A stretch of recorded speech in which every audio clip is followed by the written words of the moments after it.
भारत के विदेश मंत्री यानी एक्सटर्नल अफेयर्स मिनिस्टर पर ब्रिटेन यानी लंदन में हुए हमले के बाद अब भारत फुल एक्शन मोड में आ चुका है। एक्शन मोड में आने के साथ साथ भारत ने यह समझाना शुरू कर दिया है कि किस तरीके से भारतीय झंडे की रिस्पेक्ट की जानी चाहिए। मोटा मोटी बात की जाए तो कुछ दिनों पहले विदेश मंत्री एस जयशंकर जी ब्रिटेन अपनी आधिकारिक यात्रा पर जाते हैं। ब्रिटेन में लंदन पहुंचते हैं। लंदन में कार्यालय के अंदर कई इंपॉर्टेंट मीटिंग्स की जाती हैं और जैसे ही उस कार्यालय से विदेश मंत्री बाहर निकलते हैं, उनकी गाड़ी पर कुछ खालिस्तानी समर्थकों ने हमला करना शुरू कर दिया। अब वैसे तो ये सारी बातें ब्रिटेन की सिक्योरिटी एजेंसीज को पहले ही पता चल चुकी थी, क्योंकि वो खालिस्तानी झंडे लेकर के 5 से 6 लोग बहुत पहले से खड़े हुए थे। तो कोई घटना होने वाली है, इस चीज़ की आशंका पहले से ही जताई जा रही थी, लेकिन ब्रिटेन ने तब भी कोई सिक्योरिटी के खास इंतजाम नहीं किया और इससे ब्रिटेन पर तमाम सवाल खड़े हो रहे हैं। फिलहाल भारत की तरफ से ब्रिटेन की कड़ी शब्दों में निंदा की गई है। इसके अलावा भारत और ब्रिटेन के बीच एक ऐसी डील आकर के फंस चुकी है, अगर ब्रिटेन ने आज भारत का साथ नहीं दिया और भारत के साथ अच्छे रिलेशंस नहीं रखे तो डेफिनेटली अगले 5 सालों तक ब्रिटेन को बहुत ज़्यादा नुकसान उठाने पड़ेंगे। तो आइए पूरी घटना को समझते हैं और उस डील को हम लास्ट में आपको बताएंगे। तो लंदन में विदेश मंत्री एस जयशंकर की सुरक्षा में हुई चूक ने भारत सरकार को सख्त रुख अपनाने पर मजबूर कर दिया है। गुरुवार को विदेश मंत्रालय ने इस घटना पर कड़ा ऐतराज जताते हुए इसे खालिस्तानी समर्थकों और कुछ चरमपंथियों को उकसाने वाली हरकत का करार दिया। यह घटना तब देखने को मिली जब विदेश मंत्री एस जयशंकर चैथम हाउस में एक कार्यक्रम के बाद अपनी कार की ओर बढ़ रहे थे और उनकी कार पर एक खालिस्तानी समर्थक आकर के तोड़फोड़ करने की कोशिश करता है और जैसे वो कार के पास बिल्कुल नज़दीक पहुंच जाता है, तब जाकर के ब्रिटेन की सुरक्षा एजेंसियों ने कुछ काम करना शुरू किया। लेकिन इतना कुछ करने के साथ साथ भारतीय झंडे के साथ भी खिलवाड़ किया गया और भारतीय झंडे को भी पूरी तरीके से नष्ट करके दिखाया गया। अब खालिस्तान समर्थकों के बारे में तो आप जानते होंगे कि ये एक ऐसा संगठन बन चुका है जिसने भारत के अंदर न सिर्फ एक अलग देश की डिमांड रखनी शुरू की है, बल्कि इनके तार कई आतंकी संगठनों से भी जुड़ते हैं। तमाम ऐसे आतंकी संगठनों के लिंक इनसे पाए गए हैं और अब ये पूरी दुनिया के ताकतवर देशों के अंदर ऑपरेट होते हैं सिर्फ अपने पैसे के दम पर। आपको याद होगा कुछ दिनों पहले प्रधानमंत्री मोदी हो, गृह मंत्री अमित शाह हो या फिर national security adviser Ajit Doval ji, सबके लिए यूएस कोर्ट में एक मुकदमा दायर किया जाता है कि इन सभी लोगों को वहां आना होगा, क्योंकि एक व्यक्ति जो कि खालिस्तान का समर्थन करता था उसकी हत्या हो जाती है और इसके डायरेक्ट लिंक भारत से बताए जाते हैं। और फिलहाल बात की जाए ब्रिटेन की तो ऐसा पहली बार नहीं है। ब्रिटेन के अंदर कई बार सरकारी कार्यालयों पर भारतीय झंडे को हटा करके खालिस्तान के झंडे लगाए गए हैं और तमाम ऐसी घटनाएं आज तक खालिस्तान की ब्रिटेन के अंदर देखने को मिली। और सबसे बड़ी बात कि ब्रिटेन की सरकार इस चीज़ का समर्थन करती है, यानी कि जब ब्रिटेन से सवाल पूछा जाता है कि ये आखिर किस तरीके के चरमपंथियों को आप अपने देश के अंदर जगह दे रहे हैं, तो वो कहते हैं कि ये फ्रीडम ऑफ स्पीच है और सबको अधिकार है। लेकिन आपको तब ये फ्रीडम ऑफ स्पीच नज़र नहीं आती जब भारतीय झंडे को हटा करके किसी और एक ऐसे संगठन का झंडा लगाया जाता है जिसे एक देश ने लगभग आतंकवाद की कैटेगरी में डाल रखा है। फिलहाल ब्रिटेन में हुई इस घटना के बाद भारत और ब्रिटेन के बीच जो कूटनीतिक तनाव है वो और ज़्यादा बढ़ चुके हैं। विदेश मंत्रालय के प्रवक्ता रणधीर जायसवाल ने प्रेस कॉन्फ्रेंस में कहा कि हमने विदेश मंत्री की ब्रिटेन यात्रा के दौरान सुरक्षा में हुई चूक की फुटेज देखी है। चरमपंथियों और अलगाववादियों ने इस छोटे छोटे समूह के उकसावे वाली गतिविधियों को हम कड़े शब्दों में निंदा करते हैं। उन्होंने आगे कहा कि ऐसे तत्व लोकतांत्रिक स्वतंत्रता का गलत इस्तेमाल कर रहे हैं और लगातार ब्रिटेन जैसे देश इनका समर्थन कर रहे हैं।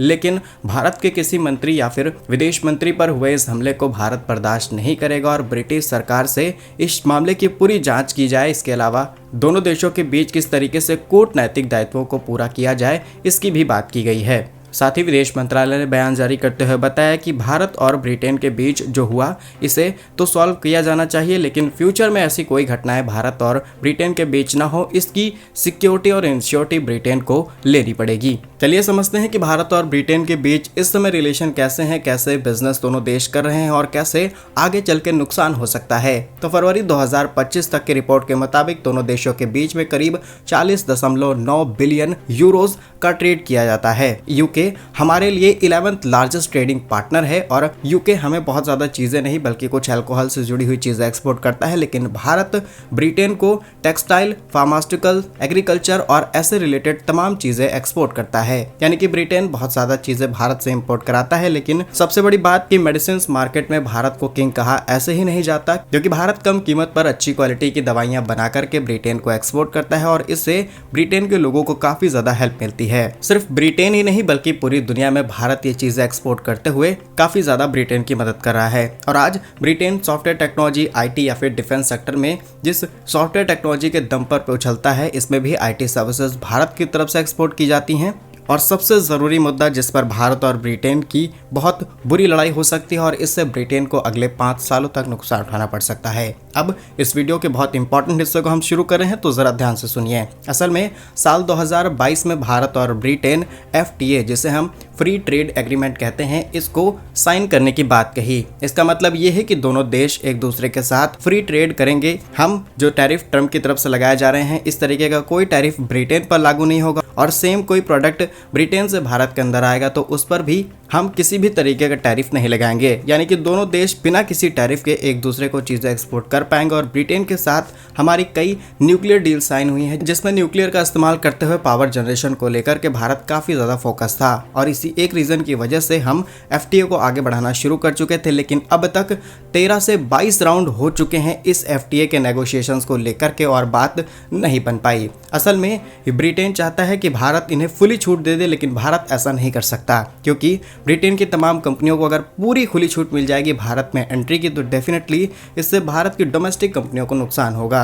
मान लीजिए कि भारत के अंदर एक स्टील कंपनी है, 100 रुपए किलो में स्टील तैयार कर रही है और ब्रिटेन की वही कंपनी भारत के अंदर 70 से 80 रुपए में स्टील एक्सपोर्ट करती है, तो डेफिनेटली जो स्टील कंज्यूम करने वाली फैक्ट्रीज है, यानी कि उस स्टील का इस्तेमाल करते हुए चीजें तैयार करने वाली कंपनीज है, डेफिनेटली वो ब्रिटेन के स्टील को खरीदेंगे, क्योंकि उन्हें 30 से 40 रुपए की छूट मिल रही है। लेकिन वहीं पर भारत टैरिफ लागू करते हुए इस स्टील के प्राइस को भी 100 या फिर 110 कर देता है। यानी कि अब उन स्टील मैन्युफैक्चरर्स के पास ऑप्शन होगा कि वो भारतीय स्टील खरीदे, क्योंकि वो उन्हें सस्ता पड़ेगा। और इसी तरीके से दुनिया भर के देश टैरिफ लागू करते हुए अपने देश की इंडस्ट्रीज को बचाते हैं। अब ट्रंप ने तो ऑलरेडी टैरिफ का गेम खेलना शुरू कर दिया है। ट्रंप ऑलरेडी 100%, 25%, 70% टैरिफ लागू कर रहे हैं और पूरे यूरोप को बर्बाद करने की कोशिश शुरू हो चुकी है। अब यूरोप के पास एक रास्ता बचता है, भारत, क्योंकि ट्रंप ऑलरेडी आने वाले 4 से 5 सालों तक ब्रिटेन की पूरी हालत खराब करके रख देंगे और उन्हें अपना माल एक्सपोर्ट करना है, अपनी GDP को बढ़ाना है, तो डेफिनेटली उन्हें भारत के साथ अच्छे रिलेशंस रखने होंगे। अब ये डिपेंड करता है ब्रिटेन पर कि वो भारत के साथ हुई इस सिक्योरिटी चूक को किस तरीके से इस चीज को एक्सेप्ट करते हैं और प्रॉमिस करते हैं कि आगे आने वाले टाइम में भारत के प्रधानमंत्री, विदेश मंत्री या फिर नेशनल सिक्योरिटी एडवाइजर कोई भी जाएगा तो उनकी सिक्योरिटी में किसी भी तरीके की चूक देखने को नहीं मिलेगी। इसी के साथ एक और चीज ऐड ऑन करना चाहेंगे कि वो है भारत और ब्रिटेन के बीच होने वाली एक इंपॉर्टेंट इंजन डील। ये इंजन डील किसी व्हीकल का इंजन नहीं बल्कि एक फाइटर जेट इंजन है, जहां पर भारत चाहता है कि हम अपने 5th जनरेशन फाइटर जेट को तैयार करें और इसके लिए जो इंजन है वो भारत के अंदर ही तैयार किया जाना चाहिए। अब इसके लिए हमने अमेरिका की जनरल इलेक्ट्रिक के साथ पार्टनरशिप की, वो भी भारत को टेक्नोलॉजी नहीं दे रहे। इसके अलावा फ्रांस की साफरान के साथ बातचीत की गई, वो भी भारत को टेक्नोलॉजी नहीं दे रहे। रशिया के साथ भी बातचीत फंसी हुई है। लेकिन यूके की कंपनी रोल्स रॉयस ने भारत को एक बहुत बढ़िया ऑप्शन दिया है। ऑप्शन ये है कि हम भारत के साथ मिलकर के फाइटर जेट इंजन भारत में ही तैयार करेंगे, DRDO और तमाम अन्य संस्थाओं की हेल्प लेकर के। और उस इंजन को तैयार करने के बाद उसकी 100% टेक्नोलॉजी और IP rights, that is very important term, कि ये भारत को शेयर की जाएगी। यानी कि भारत उस IP का इस्तेमाल करते हुए छोटे इंजन, बड़े इंजन, मीडियम साइज इंजन, हर कैटेगरी के इंजन तैयार कर पाएगा, जिनका थ्रस्ट अलग अलग होगा और भारत किसी UAV के अंदर इस्तेमाल कर सकता है या फिर फाइटर जेट, इवन कुछ मिसाइल्स में भी उस इंजन का आसानी से इस्तेमाल कर पाना पॉसिबल होगा। और यही IP टेक्नोलॉजी के लिए भारत बहुत लंबे समय से प्रयास कर रहा है। ओवरऑल देखा जाए तो दोनों देशों को फायदा हो सकता है अच्छे रिलेशन रखने से। अब डिपेंड करता है ब्रिटेन पर कि ब्रिटेन इसको किस तरीके से आगे बढ़ाता है। लेकिन आपको क्या लगता है कि भारत के साथ दुश्मनी लेते हुए ब्रिटेन को ज्यादा नुकसान होगा या फिर भारत को? कमेंट्स में अपनी राय जरूर बताइएगा। भारत कैसे ही वीडियोस पाने के लिए वीडियो को लाइक, चैनल को सब्सक्राइब जरूर कीजिए। वंदे मातरम, भारत माता की जय।